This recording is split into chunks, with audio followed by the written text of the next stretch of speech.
첫 번째 이야기입니다.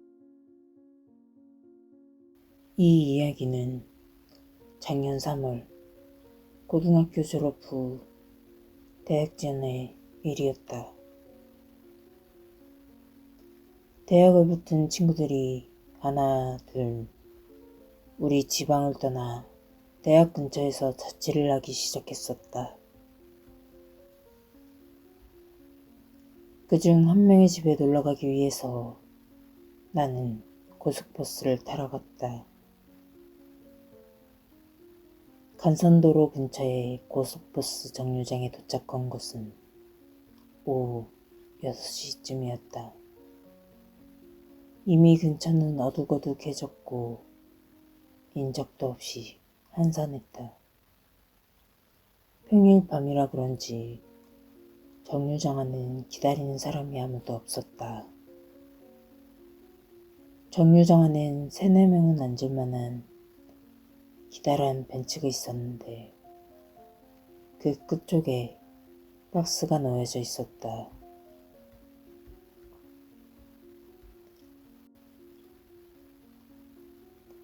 헬멧 하나가 겨우 들어갈 정도의 크기에 모서리는 다 닳아서 너덜너덜하고 더러운 박스였다. 나는 그 박스를 힐끗 한번 보고 박스와 조금 거리를 두고 떨어져 벤치 위에 앉았다.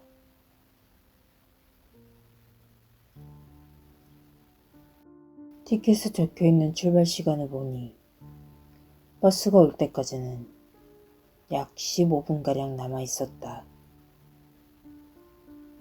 혼자 기다리는데 언뜻 박스에서 부스럭 거리는 소리가 들렸다. 황급히 돌아봤지만 딱히 이상한 점은 없었다. 기분 탓인가?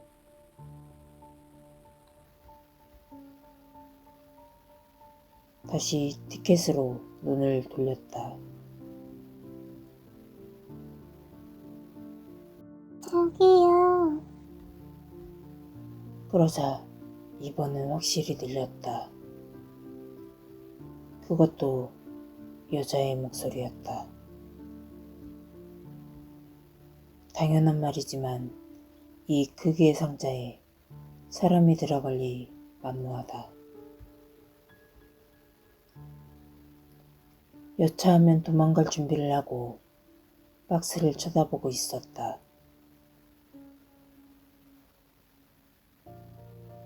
안녕하세요. 어느 쪽으로 가세요? 여자의 목소리. 혼란스러운 가운데 나는 생각을 재빠르게 정리했다. 박스 안에 누군가 스피커를 넣어두고 어딘가에서 지켜보며 장난을 치는 것이 아닐까. 그렇다면 장단을 맞춰줘 보자.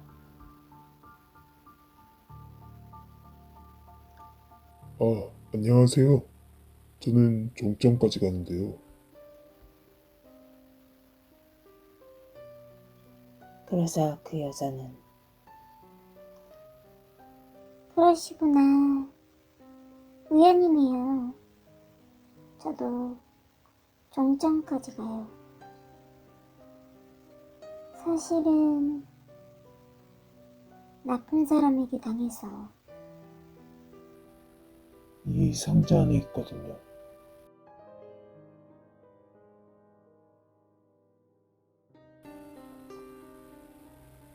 살해당소 목만 들어가 있다는 설정인가?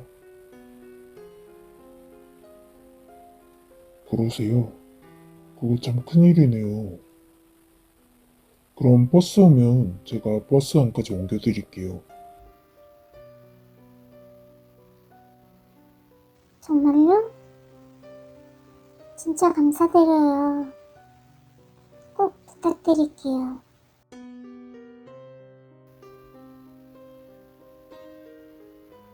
이렇게 박스에 속아 넘어가는 척 대화를 지속했다. 어디선가 이상한 악취가 나기 시작했다. 나는 여기저기 둘러보다가 박스 주위에서 그 악취가 심해진다는 것을 깨달았다. 자세히 살펴보니 박스 끄트머리에서 검은스름한 액체가 새어나오고 있었다.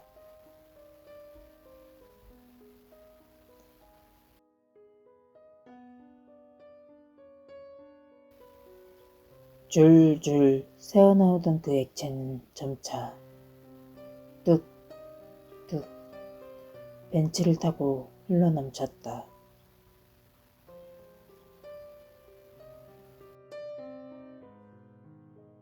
장난치는데도 정도가 있지.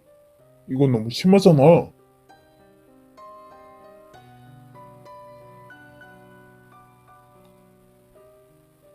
냄새는 점점 견딜 수 없을 만큼 심해졌다. 더 이상 상대하고 싶지 않았던 나는 짐을 전부 챙겨 자리를 뜨려 했다. 박스는 갑자기 소리를 지르기 시작했다.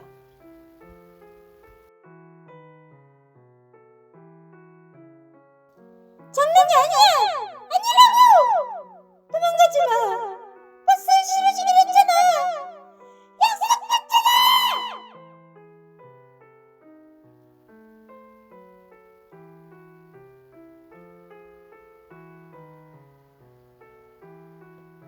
무시하려고 나가려는 내 옷을 누군가 붙잡았다. 정류장 안에는 나뿐이었다. 뇌 뒤에 있는 것은 오로지 박스뿐이었다. 난 천천히 뒤돌아보았고 내 뒤로는 믿을 수 없는 광경이 펼쳐져 있었다. 어떻게 봐도 사람이 들어가기란 불가능해 보이는 그 박스 안에서 사람의 손이 나와 내 옷을 잡고 있었다. 그리고 나는 내 옷물과 눈이 마주쳤다. 그 후로 기억이 없다. 정신이 들었을 땐 나는 이미 버스 안에 있었다. 그 박스를 양손으로 고이 든 채 악취가 나는 액체로 범벅이었던 그 상자는 흔적도 없이 깨끗했다. 안에 뭐가 들었는지 확인할 용기는 없었다.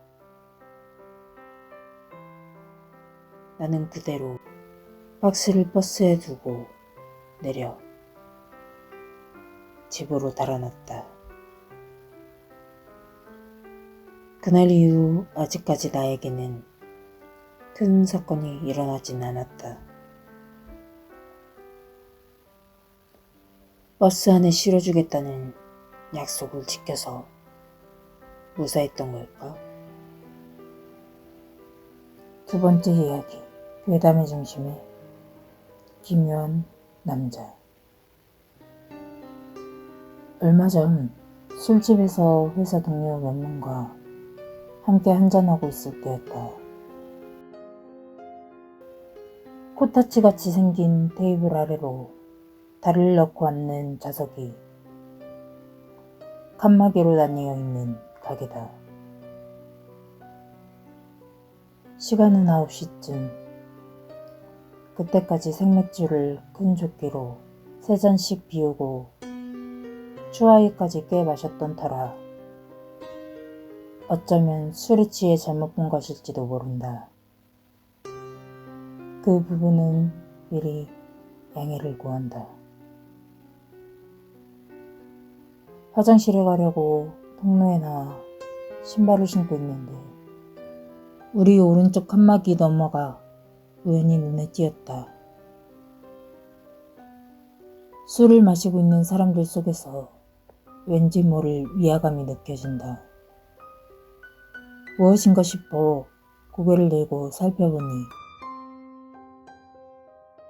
테이블 끄트머리에 혼자만 색이 짙은 사람이 있었다. 색이 짙다는 걸 잘 설명하기가 어려운데 사진 보정 같은 걸 해본 사람이라면 이해가 갈 수 있겠다. 윤곽을 지정한 뒤 채도를 올리고 샤픈 효과를 강하게 준 느낌이었다. 아마 50대 정도 되어 보이는 남자였다. 염색한 것 같은 덥수룩한 머리를 5대5 가르마로 타고 요새는 좀채 보기 힘든 검은 뿔테 안경을 쓰고 있다. 예능 프로그램에서 나오는 옛날 시골 선생님 캐릭터 같은 느낌이라고 하면 이해가 쉬울까. 하지만 이상하다는 건 단지 외견 때문만이 아니었다. 그 사람은 왼쪽 손바닥을 펴고 있었는데 그 위에는 휴지가 놓여 있었다. 그리고 그 위에서는 뭔가 묘한 것이 움직이고 있었다. 15cm 정도 길이의 애벌레. 투구풍뎅이 애벌레같이 새하얀 것이 몇 마리 꼼지락거리고 있었다. 그걸 오른손에 든 젓가락으로 집어서는 옆에 앉은 40대 정도 되어 보이는 갈색 양복 대머리 남자의 목덜미에 떨어뜨리고 있었다.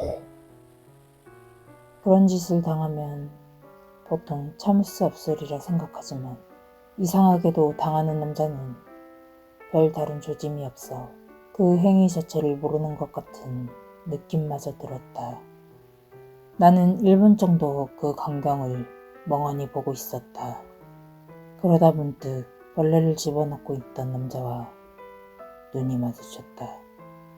그러자 남자는 젓가락을 내려놓고는 손가락을 입에 대어 쉿 하고 제스처를 취했다. 기분이 나빠진 나는 화장실로 향했고 돌아오니 남자는 사라지고 없었다. 그 그룹의 테이블을 다시 보아도 남자가 있던 곳에 음식 접시는 없었다. 정말 내가 아까 본 게 맞나 스스로도 의심스러울 정도였다. 그 후 우리는 2차로 노래방에 갔다가 막차가 끊기기 전 11시쯤 해산했다. 나는 동료들과 헤어져 근처 전철역으로 행했다. 이 부근에는 술집이 많아서 늦은 시간이지만 승객들이 꽤 있었다. 전철을 기다리고 있었는데 홈 근처에서 토란이 있었다. 직장인 같은 남자 셋이 서로 얽혀 있었다. 아무래도 두 사람이 한 명의 웃옷을 잡아당기는 것 같았다. 자세히 보니 아까 술집 옆 테이블에 앉아있던 사람들이었다. 웃옷이 붙잡힌 사람은 이상한 남자가 등에 벌레를 집어넣었던 그 사람이었다. 머리가 벗겨진 모습이 똑같았다. 그 순간 계속 전철이 홈으로 들어왔다. 웃옷을 붙잡혀 있던 남자는 온몸에 힘을 모아 양팔을 휘두르더니 두 사람을 뿌리치고는 그대로 전철 앞으로 뛰어들었다. 구독과 좋아요는 저에게 사랑입니다.